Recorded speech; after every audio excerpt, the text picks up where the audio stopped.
Budget கூட்டத்தொடர் நிறைவு பெற்றது. இந்த கூட்டத்தொடரில்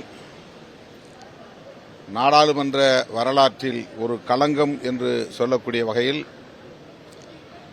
வக்ஃப் திருத்த சட்ட மசோதாவை நிறைவேற்றியிருக்கிறார்கள். நாடாளுமன்றத்தின் இரு அவைகளிலும் நள்ளிரவுக்கு மேல் இந்த விவாதத்தை நீட்டித்து தமது பெரும்பான்மையை வைத்துக்கொண்டு ஒரு அநீதியை அரங்கேற்றியிருக்கிறார்கள். ஒவ்வொரு மதத்திற்கும் அந்தந்த மதங்களுக்கான சொத்துக்களை நிர்வகிப்பதற்கு அந்த மதங்களை சார்ந்த உறுப்பினர்களை கொண்ட குழுதான்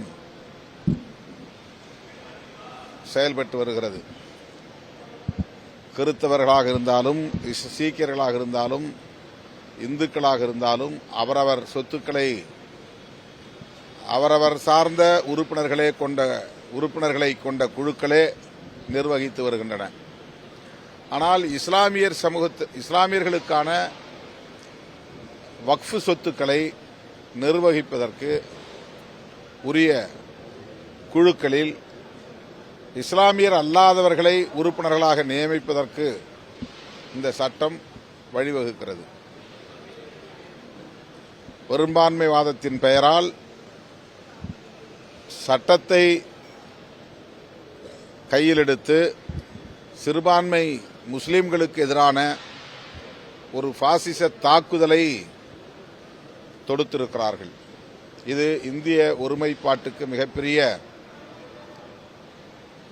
பாதிப்பை ஏற்படுத்தும், பின் விளைவுகளை ஏற்படுத்தும், இஸ்லாமியர்களுக்கு எதிரான வன்முறைகளுக்கு மிகப்பெரிய அளவிலே வழிவகுக்கும் என்று ஜனநாயக சக்திகள் இந்தியா முழுவதும் உலகம் முழுவதும் உள்ள ஜனநாயக சக்திகள் அச்சப்படுகின்றனர். 288 வாக்குகள் ஆதரவாகவும் 232 வாக்குகள் எதிராகவும் மக்களவையிலே பதிவு செய்யப்பட்டன.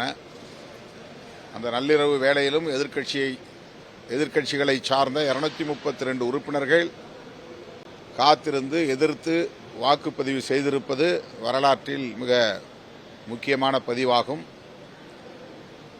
அதேபோல மாநிலங்களவையிலும் 95 பேர் எதிர்த்து வாக்களித்திருக்கிறார்கள். அதில் தமிழ்நாட்டை சார்ந்த அதிமுக உறுப்பினர்கள் 4 பேர் இந்த வக்ஃப் சட்ட திருத்த மசோதாவை எதிர்த்து வாக்களித்திருப்பது பாராட்டுதலுக்குரியது. அடுத்தவர்கள் என்ன செய்ய போகிறார்கள், அடுத்த கூட்டத்தொடரில் எந்த சட்டத்தை கொண்டு வரப்போகிறார்கள் என்கிற அச்சம்தான் மேலிடுகிறது. விடுதலை சிறுத்தைகள் எதிர்த்து 2 உறுப்பினர்களும் வாக்களித்திருக்கிறோம். இதை கடுமையாக கண்டித்திருக்கிறோம்.